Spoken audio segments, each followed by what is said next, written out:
अब आप भी शांति से बैठे रहेंगे क्या? आप शांति से बैठें। यह परमेश्वर की इच्छा नहीं है, क्योंकि सारे हिंदुओं और मुसलमान के हृदय में उसी की इच्छा उत्पन्न हुई है।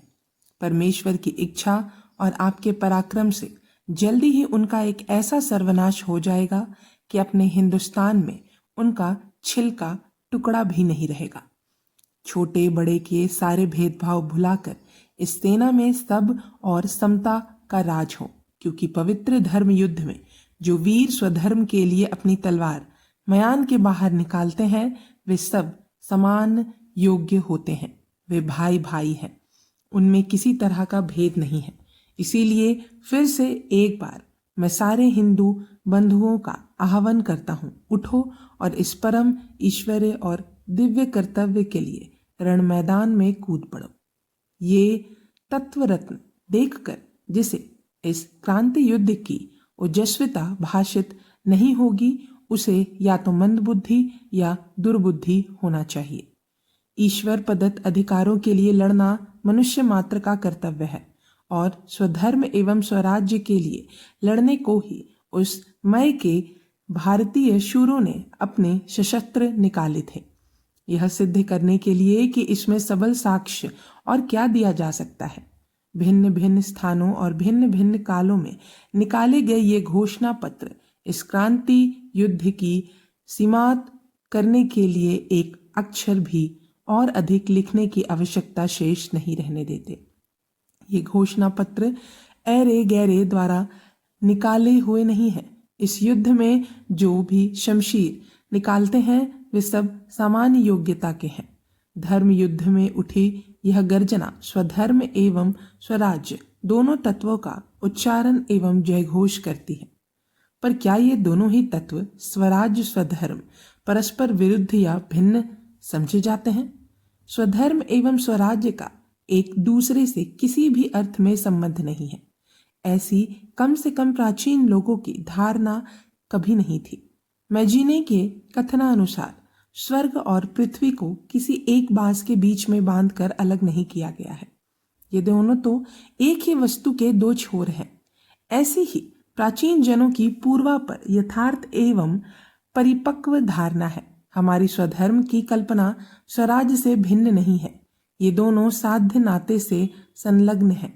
स्वधर्म के बिना स्वराज्य तुच्छ है और स्वराज्य के बिना स्वधर्म बलहीन। स्वराज्य नामक ऐहिक सामर्थ्य की तलवार स्वधर्म नामक परलौकिक साध्य के लिए हमेशा बाहर निकली रहनी चाहिए।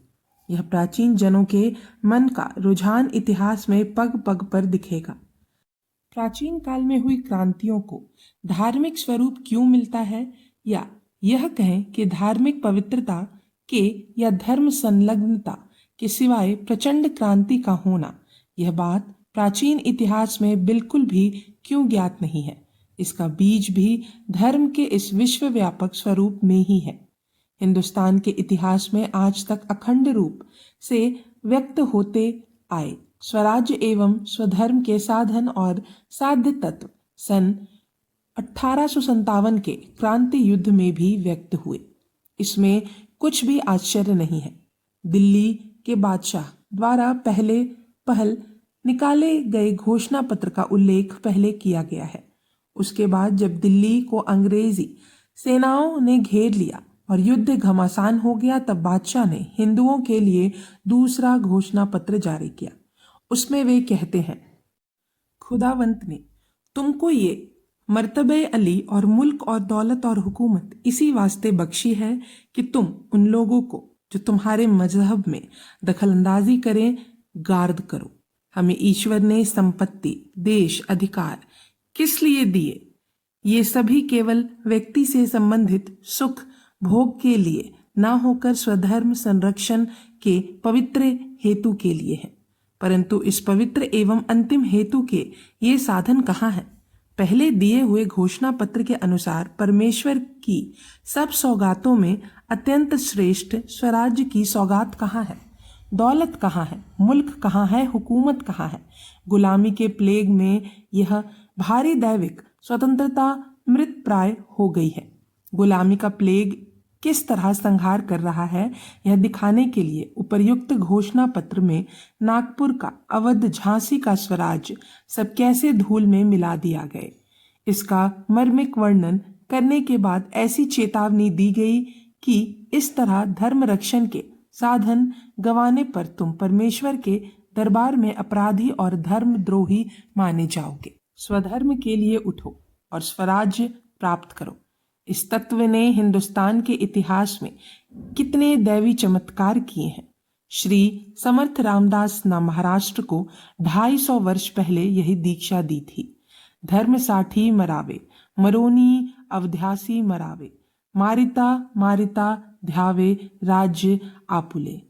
धर्म हेतु मरे, मरते हुए सारों को मारे, मारते मारते जीते राज्य अपना।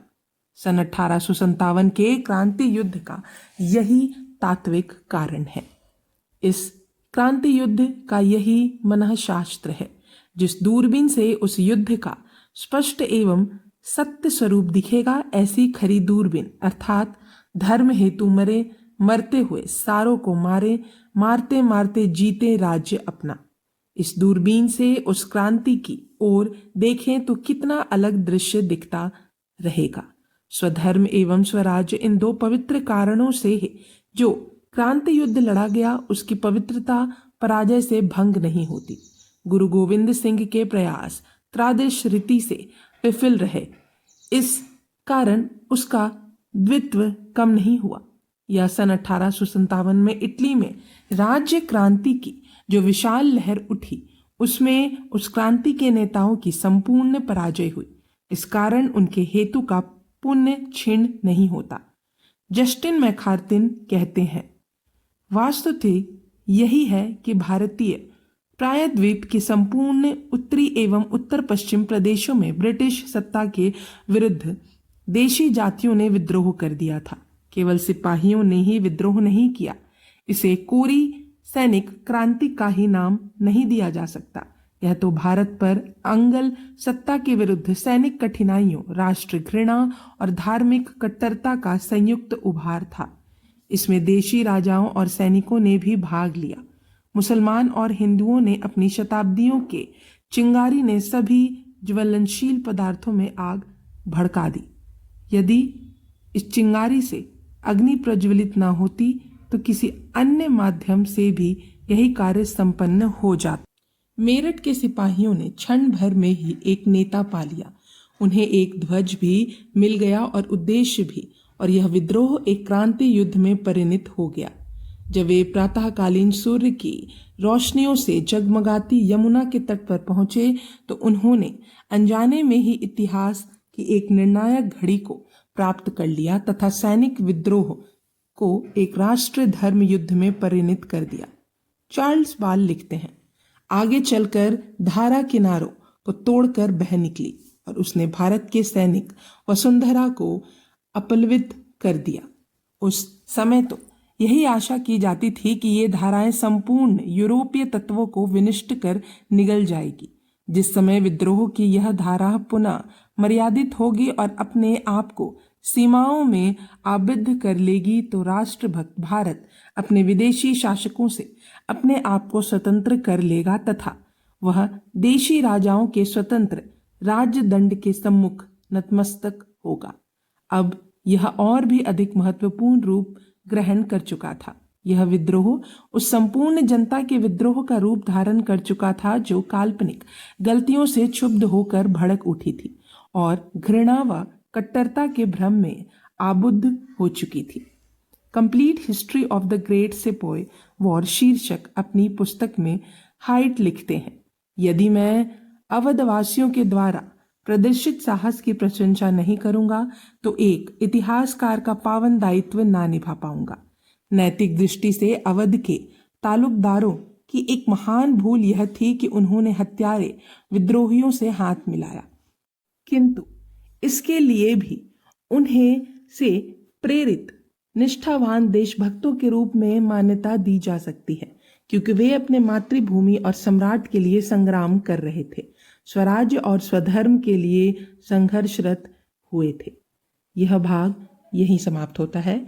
अब हम अगले भाग से जानेंगे कारण परंपरा। तब तक के लिए धन्यवाद।